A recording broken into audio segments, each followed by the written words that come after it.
Oh Señor Jesús, oh Señor Jesús, amén.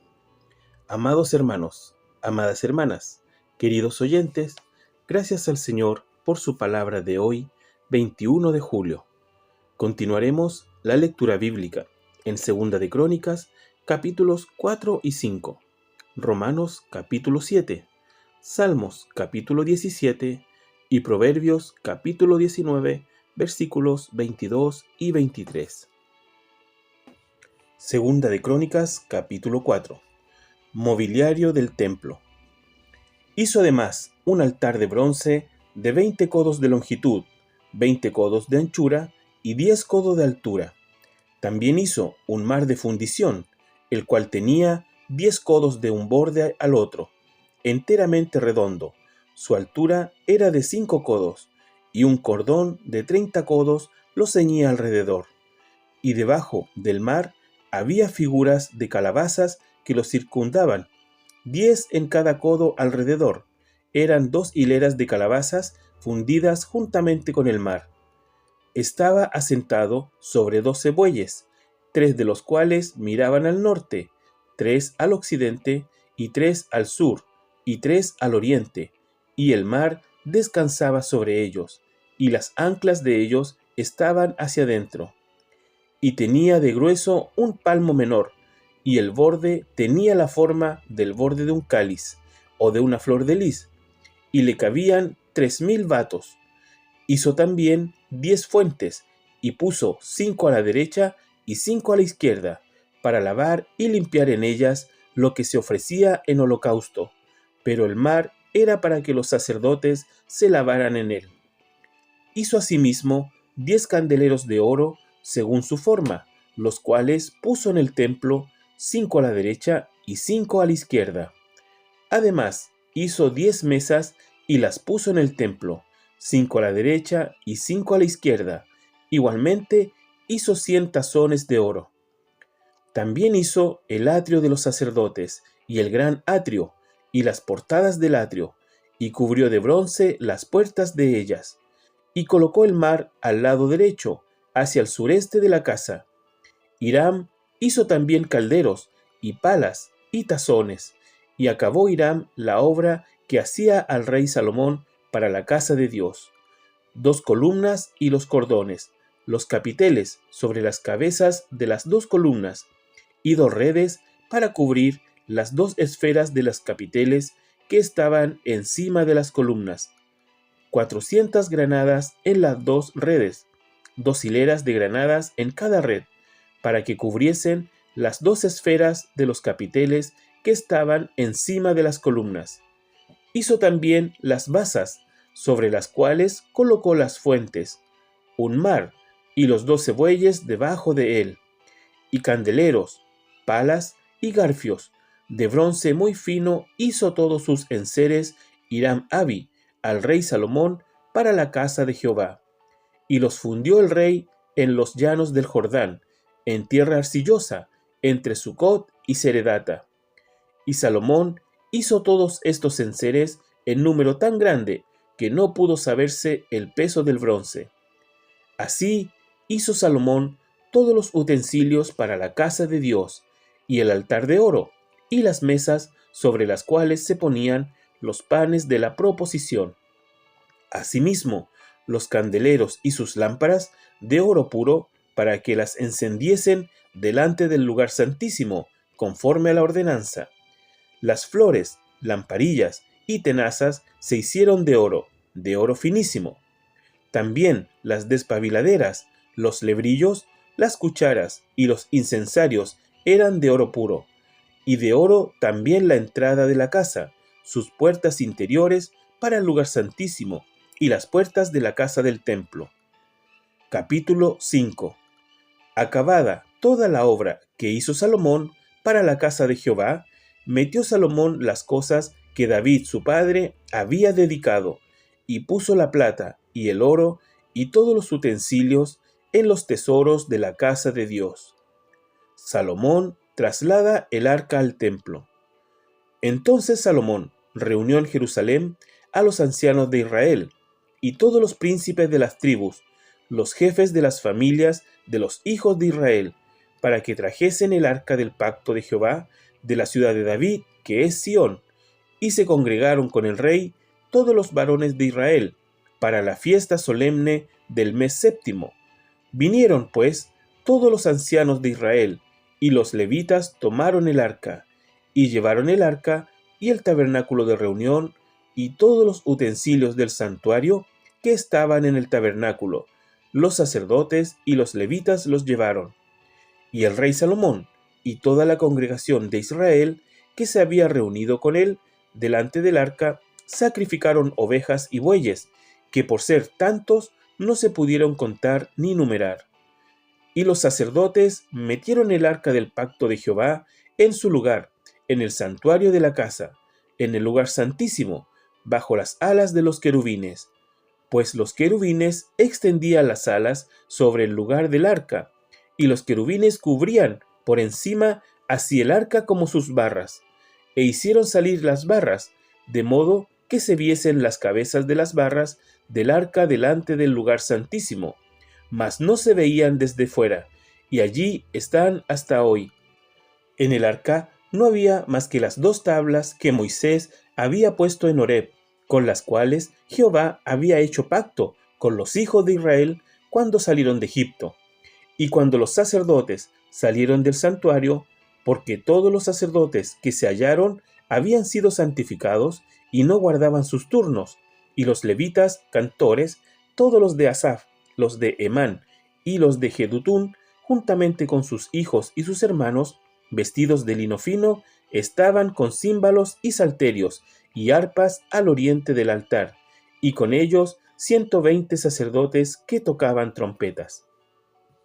Cuando sonaban, pues, las trompetas, y cantaban todos a una, para alabar y dar gracias a Jehová, y a medida que alzaban la voz con trompetas y címbalos y otros instrumentos de música, y alababan a Jehová diciendo: porque Él es bueno, porque su misericordia es para siempre.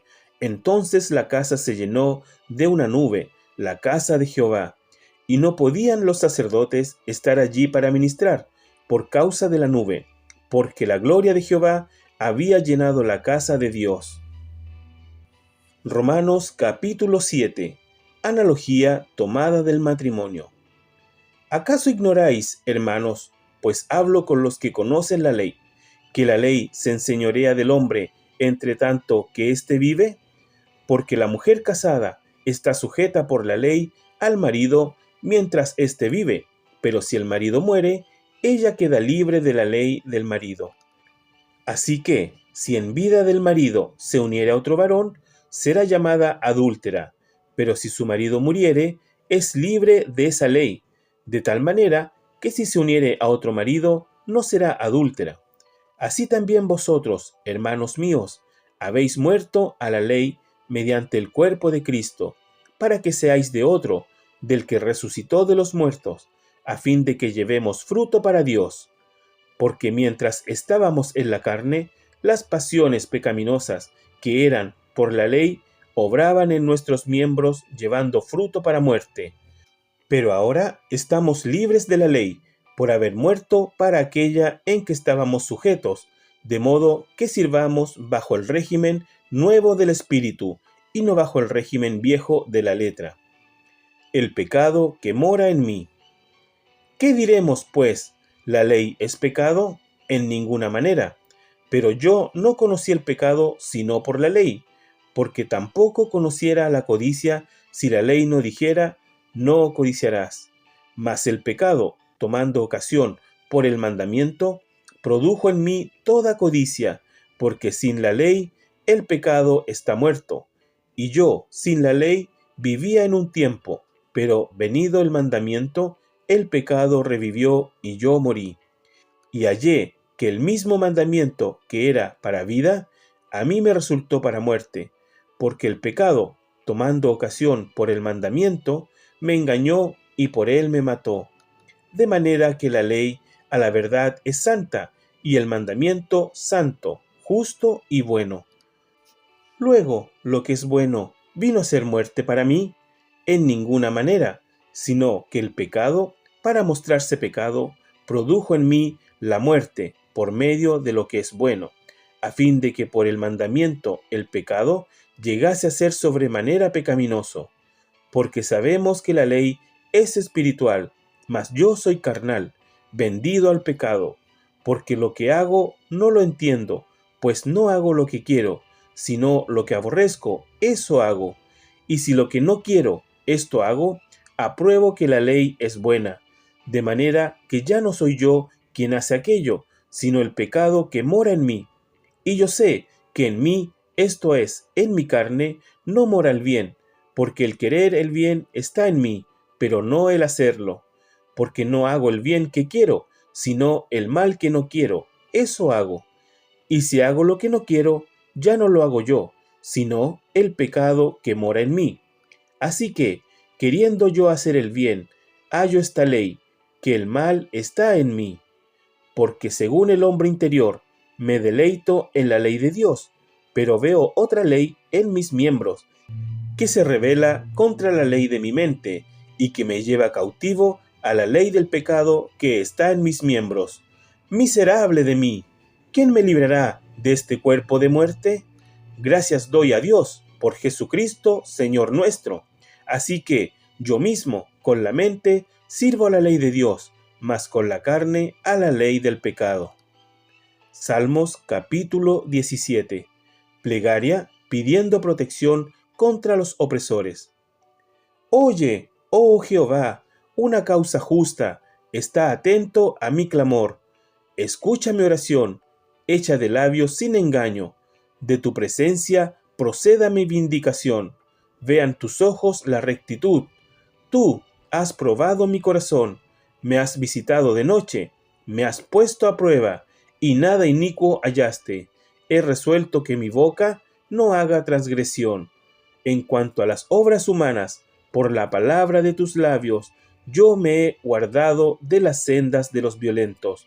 Sustenta mis pasos en tus caminos, para que mis pies no resbalen. Y te he invocado, por cuanto tú me oirás, oh Dios. Inclina a mí tu oído, escucha mi palabra.